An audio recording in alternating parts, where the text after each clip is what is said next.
Dobra, starczy już.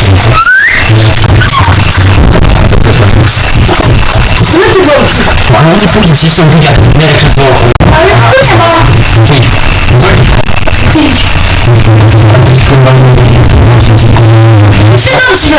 Ja bym poszedł.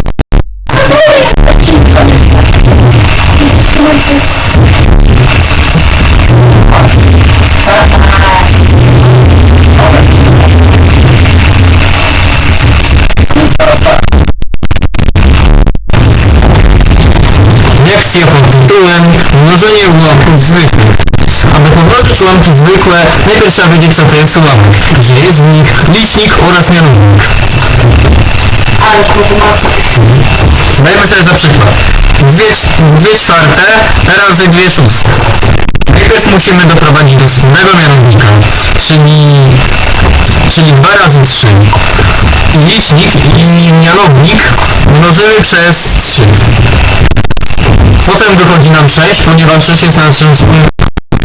Potem możemy już normalnie robić działanie. Dziękuję Wam bardzo za lekcję, zachęcam do zasubskrybowania tego kanału, więc trzymajcie się i cześć. W następnym filmie będzie dzielenie ułamków zwykłych.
Dla mnie to będzie 8 jak...